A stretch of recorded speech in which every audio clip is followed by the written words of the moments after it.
Praise the lord. మన ప్రభువును మన రక్షకుడైన యేసుక్రీస్తు ఘనమైన నామములో మీ అందరికీ నా శుభాభివందనాలు తెలియజేస్తున్నాను. ఉదయకాలం కృపా వాగ్దానం అనే కార్యక్రమం ద్వారా మనమందరము ఈ విధంగా దేవుని స్తుతించడానికి దేవుడు మనకు ఎంతగానో కృప చూపుతున్నాడు. వింటున్నారా? మీ పిల్లలకి వినిపిస్తున్నారా? మీ స్నేహితులకు, మీ బంధువులకి షేర్ చేస్తున్నారా? తప్పకుండా షేర్ చేయాలి.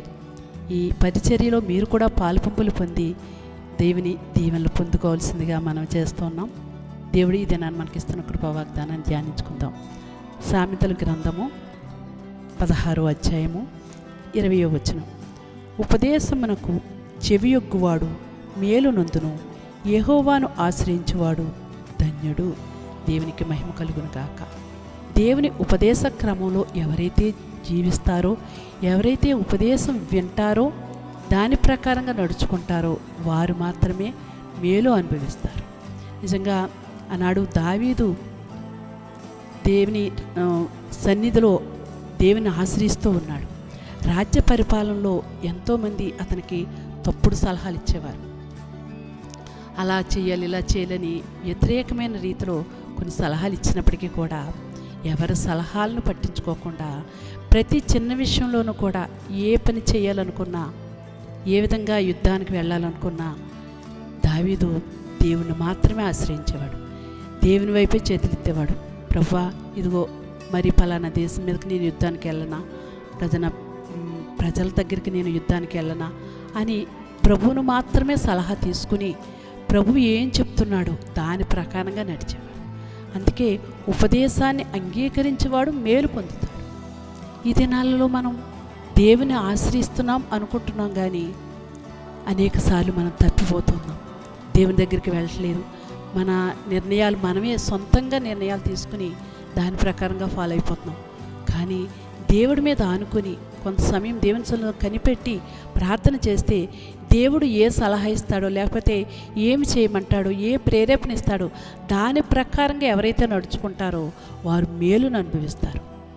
ఈ చివరి దినాల్లో మన సొంత అభిప్రాయాలు, సొంత నిర్ణయాలు మనం తీసుకోవద్దండి. చాలామంది దేవుని పిల్లలైన వారు, మన సంఘాల్లో ఉన్నటువంటి ఆత్మీయ బిడ్డలు దైవజనుల దగ్గరికి సలహాల కోసం వస్తారు. ఇదిగో ఇలా ఈ పని చేయాలనుకుంటున్నామండి పాస్టర్ గారు, మరి ఏం చేయమంటారు అని తెలివైన వారు, వివేకం కలిగిన వారు దైవజనుల సలహాను కోరి వస్తూ ఉన్నప్పుడు దైవజనుల సలహా ఫలాని ఈ విధంగా వెళ్తే నువ్వు మంచిగా మేలు పొందుతావు, మేలును అనుభవిస్తావు అని చెప్పినప్పుడు సేవకుల మాటకు ఎవరైతే విధేయత చూపించి ఆ ప్రకారంగా ఎవరైతే నడుచుకుంటారో వారు చాలా చక్కగా ఆ కార్యక్రమంలో విజయం పొందగలుగుతున్నారు. దేవుడు నిజంగా ఆయన ఆశ్రయించిన ప్రజలకు ఆయన కేడంగా ఉన్నాడు.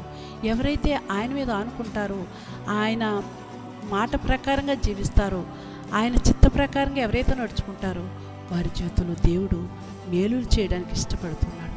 ఈ దినాన్ని దేవుని ఉపదేశంలో నువ్వు నడవగలుగుతున్నావా? దేవుని వైపు నువ్వు చేతులు ఎత్తుతున్నావా? లేకపోతే నీ సొంత ఉద్దేశం చొప్పున వివాహం చేయాలనుకుంటున్నావా? నీ సొంత ఉద్దేశం చొప్పున ఇదిగో ఉద్యోగానికి ప్రయత్నం చేస్తున్నావా? నీ సొంత నిర్ణయం చొప్పున ఇదిగో ఆ చదువుకి వెళ్ళాలి, ఈ చదువుకి వెళ్ళాలని నువ్వు ఆలోచించుకుంటున్నావా?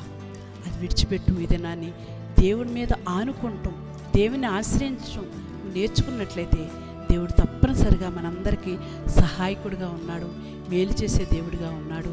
అటువంటి ఉపదేశాన్ని నువ్వు అంగీకరించి మేలును అనుభవించడానికి ఇష్టపడు. ప్రార్థించుకుందాం. మహిమ కలిగిన దేవా, ఇదిగో ఉపదేశమును అంగీకరించేవాడు మేలు పొందుతాడన్నావు ప్రభా. యెహోవాను ఆశ్రయించిన వాడు ధన్యుడు అన్నావు. ఇదిగో ఎంతోమంది నిన్ను ఆశ్రయించక లోకానుసారంగా జీవించి నశించిపోతున్నారు. కానీ ఇదిగో నాయన, నా ఆత్మీయ బిడ్డలందరూ కూడా మేలును అనుభవించాలని, నీ ఉపదేశంలో పెరగాలని ప్రార్థిస్తున్నాం. ఇదిగో ప్రార్థనలు ఏకీపించిన బిడ్డలందరూ కూడా అయ్యా నాయన నీ మీద ఆనుకొని నీ ఉపదేశంలో ప్రభువా నాయన జీవించినప్పుడు వారి జీవితంలో మేలులు, అద్భుతాలు, ఆశ్చర్యాలు జరిగించి వారు కోరుకున్నది, అనుకున్నది తప్పక నెరవేర్చండి. యేసు నామములో ప్రార్థిస్తున్నాను తండ్రి.